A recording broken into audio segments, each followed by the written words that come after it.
Jillian? Thanks, Nico. Hi, Bradley. Um, the team has had momentum and also just had a really busy schedule and certainly deserved and needed time off. Can you just talk about the mental side with being on the break and how you can get back into that rhythm? Yeah, listen, I think there's two parts to it. In the month of May, we wish that we never had the break. We wish that we could continue playing every 3 days. And then we have a little bit of the break, and then we, have a really good, successful game against Charlotte. And then we go on the 5 day break. So, it's kind of weird in the rhythm where you play all this fixture congestion, and then you're forced to have 5 days out.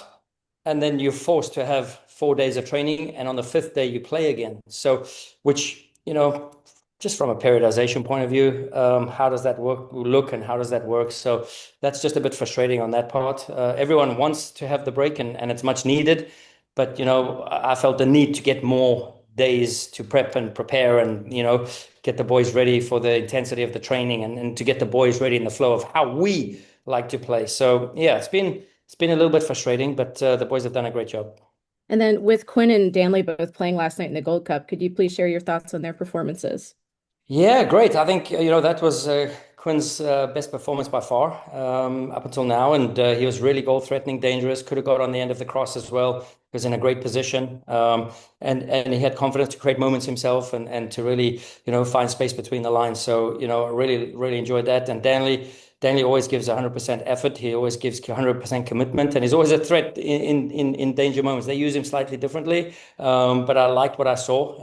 And yeah, I said to the boys, it's good news and bad news. So it's good news that we get Danley back. It's bad news that he couldn't contribute further on in the quarterfinals. That they got kicked out. So but we welcome Danley with open arms, and we continue to wish Quinn and Nate all the best. So Tansy? Hey Bradley, how are you? Good and you, Joe? Good. Do you have an update on Ty Baribo? Um, he is safely out the country. That's as much as I can say. Okay. Do He you know when? Do you know when he was out? he landed at that destination about 25-30 minutes ago. Okay, so it happened very recently. Yep. Yep. We just And then very grateful for him getting out. Yeah. with injuries, how is Mikel? And do you have any other? I don't know if there's anybody else on the injury list right now. Um, yeah, there's a couple of question marks. Frankie Westfield sprained his ankle. Yeah, Mika still out. Jan, still trending, in a certain way, and we're hoping to get him ramped up at some point. But yeah, still no outlook there with Jan. And then we'll just see how we get through today and tomorrow's training, and then we can give ultimate roster moves or what we're doing through the team here over the next 2 days. And then with Danley coming back, how quickly do you? Obviously, you want him in the squad for Chicago, but how do you manage his workload with Haiti this past week Yeah, and getting I back in? mean, listen, he's a big player for them, and a big contributing factor. So we take all of that into account. We take the travel to account. He only arrives tonight, later tonight. So in terms of sleep, regeneration, and what have you, still in a match day recovery mode. So yeah, we just have to treat that with the respect and caution. And then one thing I did not mention is Jesus Bueno's training in the right way.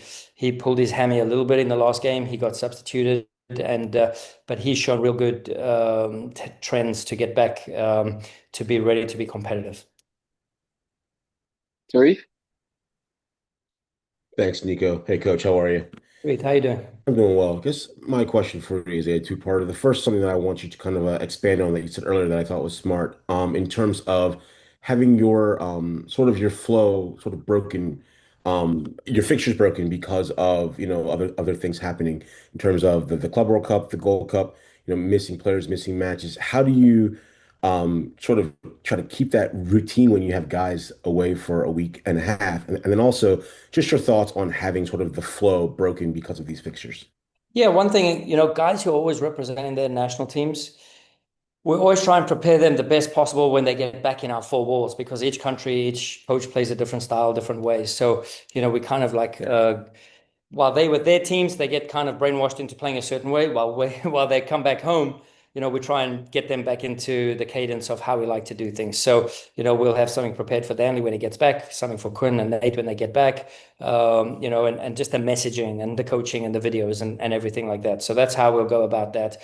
And like I said earlier, it's just not very easy, trending and planning for certain things, right? So, as far as they say for like injured players, if you add a day, you need two. If you add three, you need six to come back. Like, so if we were off for 5, we need 10 to get back, right? So this is just, the belief structure that I follow until a player is fully integrated and physically and mentally into that process of game day. So again, all I can do is just get the guys together, rally them up, and hopefully hold thumbs that no one gets injured.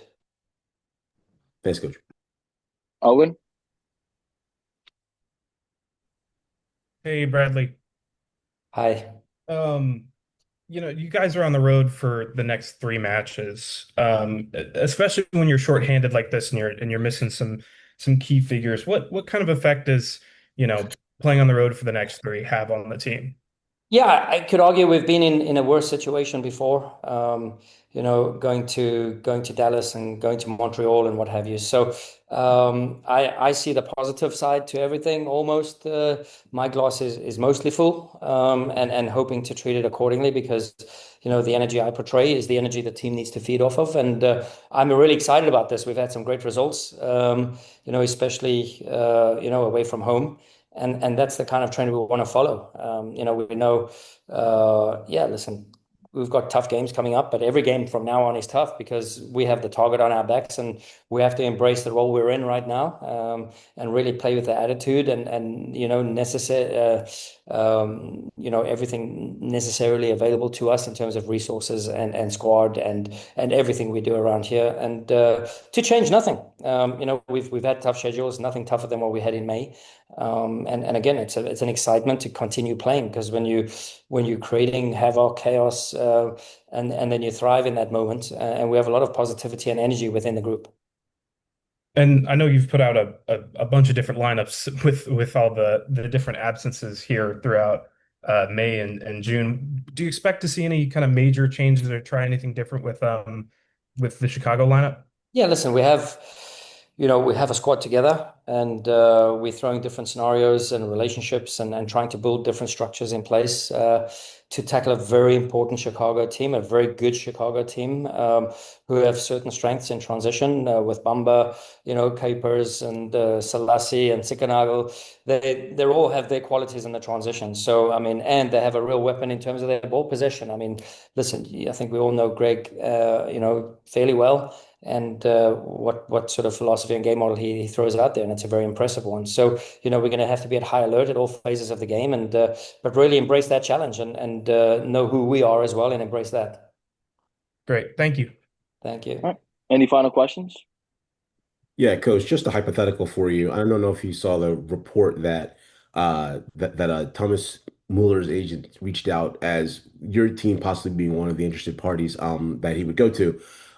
Just your thoughts on obviously whether or not that happens. Just your thoughts on how a guy like Thomas Mueller would have fit in your type of system. I think fantastically well, and not thinking like only game model wise. You have leaders, whether they lead by performance, whether they lead by off the field, whether they lead by character. And I think Thomas fills every one of those categories, and even at his stage of his career now, while he might not be the most physical, that was never really been his game, but he's always a goal threat, scores goals. He's always smiling. He's a great, around the team, just think of, I don't know. There's a couple of jokesters on our team, Jovan and Indy and what have you. But having Thomas around the group, would be amazing. But I think we have our Thomases here, and I don't think, I'm not sure about anything there. But he creates value anywhere he goes, and he's done it, and he's proved everybody wrong, even although he's in the latter stages of his career, and he keeps on smiling while he's doing it. Thanks, Coach. Thank you. Thanks, Bradley. Thanks, everyone. Bye-bye.